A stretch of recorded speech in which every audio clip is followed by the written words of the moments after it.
The clash of culture, of crime, and the constitution is unfolding on the streets of Akwa Ibom, following the recent arrest and public parading of masquerades in Uyo, including a landmark court case that challenged the state's ban on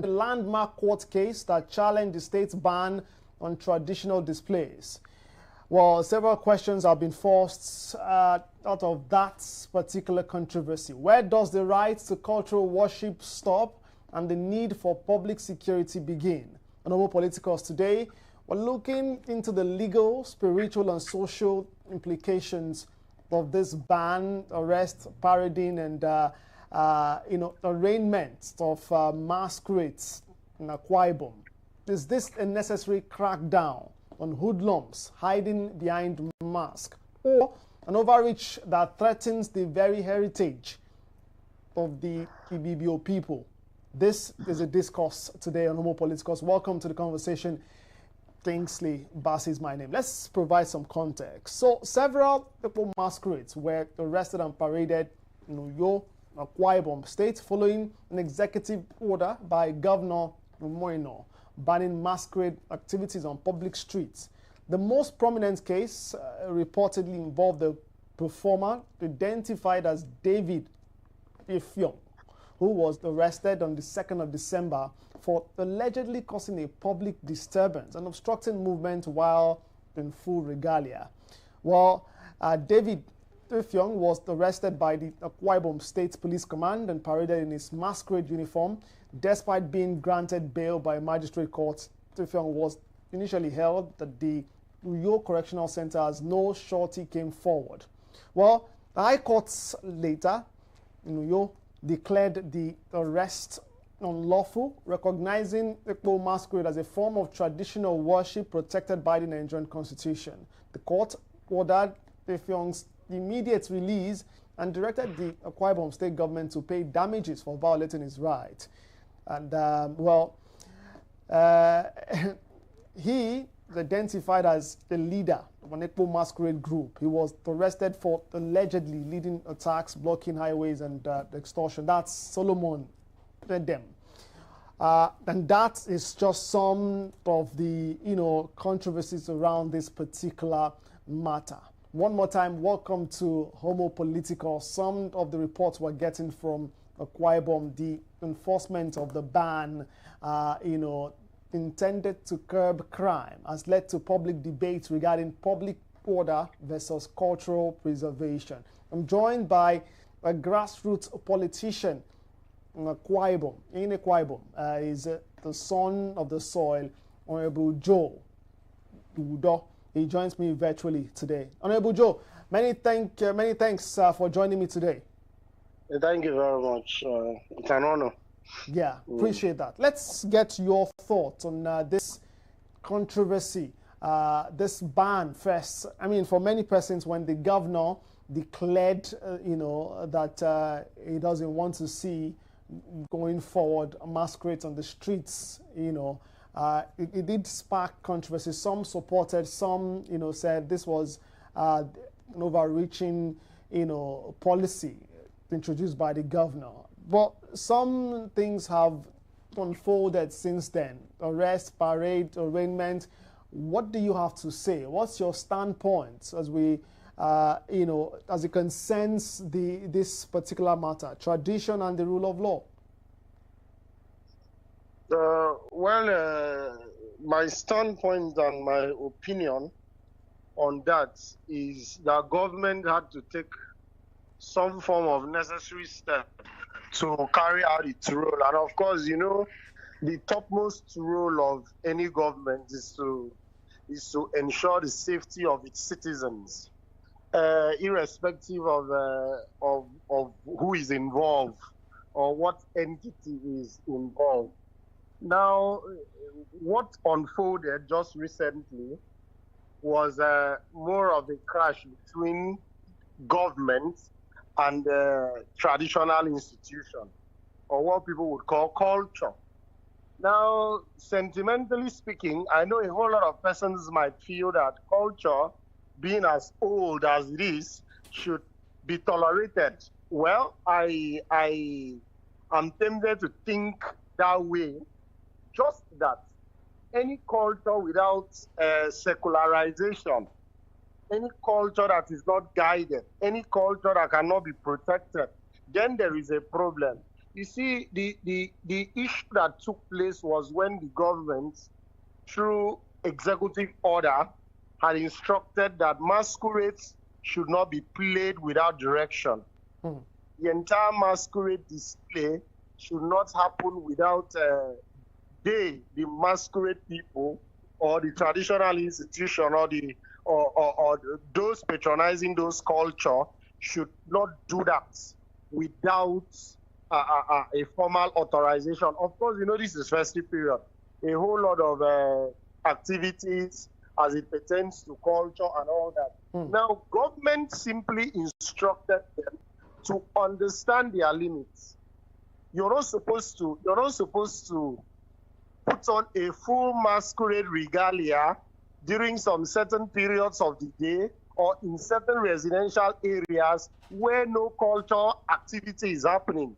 Because we came to realize that even in urban towns, most persons hide under the costume or paraphernalia or the idea of cultural display, masquerade display, to carry out so many illicit activities, including begging, including constituting of public nuisance, including harassment and all that. Government said no. Akwa Ibom State is fast becoming a tourist destination. Akwa Ibom State is fast becoming a destination where we have lots of persons outside the states who are not familiar with this, our culture, coming in. So the government said, instead of constituting a nuisance, let's know what you are doing. Don't carry out unauthorized cultural display in the name of being a masquerade. And of course, you know our people. One of the problems our people will always have is compliance. Compliance and then misinformation. Yes, now let me dive into misinformation a bit. Misinformation in the sense that most of the persons who in this short period have become culprits. Ignorance of the law, of course, is no excuse. Most of those who have become culprits are people who are resident in interior parts who were not privileged to understand this information. Maybe persons who have not listened to their radio or who have not been privileged to go on social media so as to understand that there is a new executive order in place mandating a direction as to cultural display. So now a case study of the incident that you just brought in, where a masquerade was charged to court and then was given bail.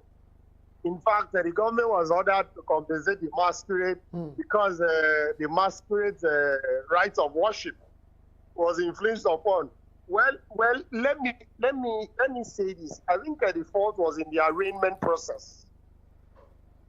I think the fault was in the process at which the masquerade was being arraigned in courts. Because the reality is this: the law is the law. Governments exist for a reason. Laws exist so that we don't run amok and do things the way we like. But I think this masquerade acted purely on the grounds of misinformation and probably had a smart lawyer who was able to tell the honorable court that this guy was not carrying out any form of display. He only involved in traditional worship. And since in Africa, we are yet to demarcate what is culture and what is ritual and what is, of course, religion, so to speak, there was some parts for the masquerade to be rescued. But then, let's all learn. Honorable Joe. Let's all learn. Honorable Joe. If there is a law in place enacted by the government for a specific reasons, I think as law-abiding citizens, we should stick to that. Honorable Joe. Yes. Pardon me. So, I mean, you kept mentioning laws enacted by government. That was an executive order given by the governor. Yes, he's the chief security officer of the state. He has, is constitutionally empowered to ensure the welfare and security of his people are guaranteed. And yeah, is within his rights to make such an order to protect his people and his, territory. But Definitely. there's the overriding legislation in the country, which is the Constitution of the Federal Republic of Nigeria, 1999, was amended, which many persons have said, gives one the rights to the freedom, to worship, the freedom to do what one wants, the freedom of association in some way. There are those who say that, this executive order would, violate the right of persons to freely worship how they want to worship. And, in worshiping in this sense does not necessarily constitute public nuisance. Of course. Like I said, that's the leeway at which the previous masquerade you just told us about was able to have the law by his side. The Constitution of Nigeria, of course, overrides every other subordinating law. The Constitution of Nigeria, of course, overrides a whole lot of subordinating law, but at the same time,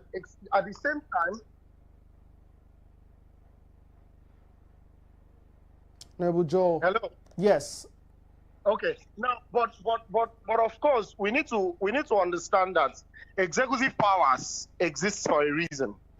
The reason why executive powers exist is to cut out legal bureaucracies, constitutional bureaucracies, judicial bureaucracies, or probably a legislative bureaucracies. But where does executive orders, infringe on the rights of residents, on the rights of indigenous and worshippers of a particular religion, it becomes a problem? Well, the Akwa Masquerade would always argue. That their right of worship was infringed upon. But then we also have to look at the idea of public safety. And then, of course, if you ask me, between rights of worship being infringed upon and the issue of public safety, I believe public safety is topmost. Honorable Joe, has there been a time when these masquerades have posed threats to the public? Definitely, definitely. How? Let me divert a bit to where I'm from. I'm from Ibom, a part that constitutes Eastern Ibibio, a very interior part of Ibibio land. And of course, as someone who is from Ibom, our masquerade is not as secularized as most masquerades. You would always hear things like, "Don't go to Ibiono today, they are having their masquerade display," or "You're not supposed to look, you're not supposed to go here, you're not supposed to go there." At the end of the day, those who fall violations of such little masquerade rules, so to speak, have actually been met by intimidation, sometimes, and a whole lot of times with harassment. So between the issue of safety, and protection, compared to right of work, I think every smart person would go for safety. Now, the government is not telling this people. Honorable Joseph. The government is simply saying, yes. The government is simply saying, be guided in what you do. Government is simply saying, be secularized. Take permission. Let's know who is carrying out masquerade display and who is a criminal.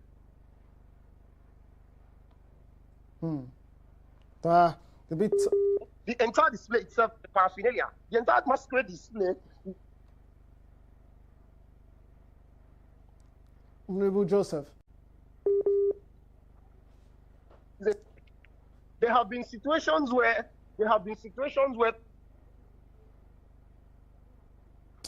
oh dear, that a bit of the connection challenge there with Honorable Joseph Duro's connection, but let's yeah. Can you hear me? All right, fantastic. Yes, please continue. Yeah. So now there have been incidents where people commit all manners of atrocities. Yes.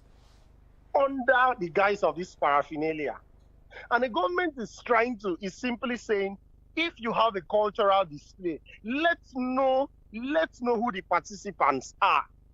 Let's know your area of coverage. Let's know your involvement. Of course, we have churches.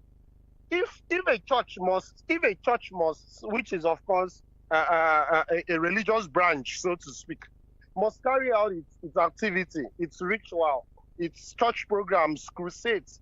They don't only have a designated building, but they have some forms of government checks and authorization. Why can't we have that for religious worshippers? Yeah. The whole idea is to curb crime. And if government wants to know those taking part, I think it's a necessary step in the right direction. Just that those who want to carry out the legal process so as to check this should do that in accordance with what the Constitution says. But I mean, you just mentioned churches, Christianity as a religion, right? Which is an interesting point of view to put forward, because we have several churches. As a matter of fact, many would tell you you can't go several kilometers, say 10 kilometers, without finding the church these days. I'm not sure how what exactly the data is like in Akwa Ibom, especially the metropolis. But I'm not sure that government regulates the practice of Christianity the way it does with, or the government wants to do now with masquerade display. You've stated the reasons, the point of view with which you believe the government put this forward and why this could be a good one. Because Akwa Ibom is becoming, a big tourist destination, especially in this season, December, in the country. That's fine. But then, are we sure that we're giving the same treatment to traditional worshippers, this masquerades, as we're doing with churches? I'm not sure that government regulates those tiny bits, of worshippers, Christian worshippers in some local congregation, and if they choose to leave their building to step to the street and have their crusade. I'm not sure that government pays that much attention as government is doing now to people masquerade, which is giving many persons the concern that the Akwa Ibom State government might be overstepping its bounds. Well, I wouldn't say the government is overstepping its bounds, purely because the motive behind the regulations of the laws governing traditional worship display, masquerade display, cultural display is simply to ensure safety of people. Now, in the area of the Christian religion, of course, which I from birth have been a Christian, and I will always be a Christian till the day I die. Christianity is large. Christianity is identifiable. Christianity has a face. You know where churches are. You know its members. You know those who are involved as Christians, and of course you know its activity. Now, apart from the idea of people saying that churches in certain areas might constitute noise pollution, I think in the area of safety, churches have never ever constituted a problem. Whatever is open, whatever has an open entry and an open exit is easy to track down. But the same cannot be said for traditional worshippers, who not until now people have really identified as traditional worshippers. You see, traditional worship in Nigeria is what people do without telling us they do. Traditional worship is just what people turn to when they are looking for some forms of comfort. When you feel that probably your conscience has been so soiled, now become a traditional worshiper. It is good for we to know what we are dealing with. If you are a traditional worshiper, I'm not sure lots of traditional worshippers watching this would be happy with that comment, because they are core traditional worshippers. They're those who, that's exactly what they practice. And by the way, can we truly say, what people say, that after God, it's maybe government who has the powers to do what it wants to do. Of course, it should be within the bounds of the law. But I'm saying that to say that government can find, will it have been better? Let me put this in a question. Could government have found the leaders of these traditions, the masquerade groups? Could government have found them, discuss with them, tell them what they would like, how government would like things to be going forward, rather than, this public ban on them? Yeah, well, I think your question to me, your question to me should be would we have done it differently? Yes. Now, other than a direct executive order, which had spiked a whole lot of issues, government would have employed its institutions such as local government and chieftaincy affair, which of course it's a highly coordinated government ministry, so to speak. And then of course there would have been lengthy discussions, or there would have been explicit discussions, rather not lengthy, to traditional institutions through probably the paramount rulers, who would have designated information to the clanheads and the villagers to talk to other Igbo masquerades. Now, that's bureaucracy, which would have worked. But let me also tell you something, sir. Most of those masquerades who are erring are not rogue masquerades. Let me put it that way. Most of those ones you find on the streets, who would do the begging and the harassment and would hide under the umbrella of traditional institution to carry out these illegal activities, are rogue masquerades. Rogue masquerades in the sense that masquerade display has its processes. You can't be displaying when there is nothing to display. It's not time for masquerade. There is no festivity. There is no occasion. There is no celebration of nothing. You're just roaming the streets.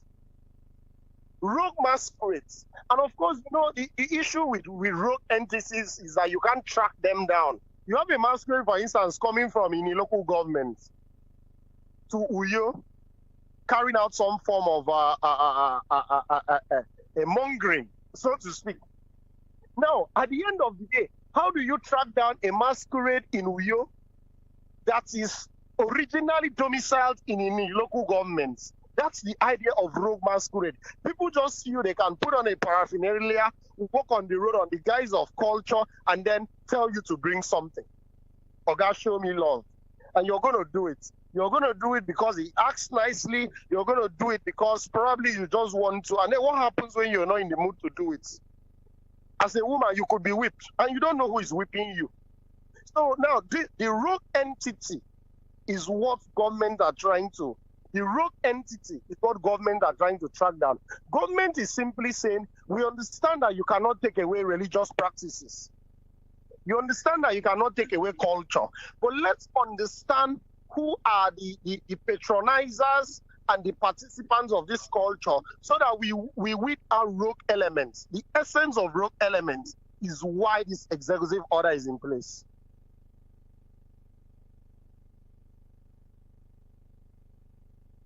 By the Akwa Ibom State's government now. That executive order was made public at a ceremony by the Governor Moore.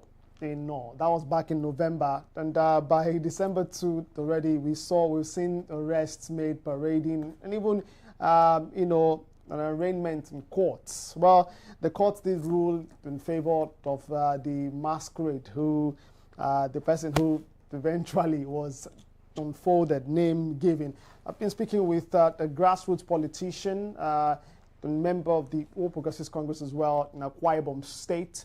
A staunch supporter, I must say, of the Akwa Ibom State government and the work they do in the state. Honorable Joseph Ndo, I'd like to thank you so much for joining the conversation today. Final thoughts for dear Akwa Ibom people in terms of this policy of government and how they should accept this policy and embrace this and embrace the work or support the government in the job that the government is doing?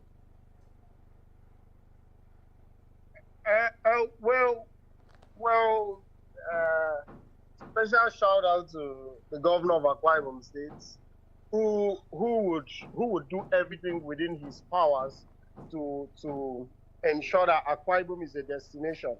I mean, if let me divert a little bit. If you walk in the streets of Akwa Ibom today, you will understand why Umaino is the man. The streets of Akwa Ibom State have all been treated with solar light, lunar energy. It's something that we who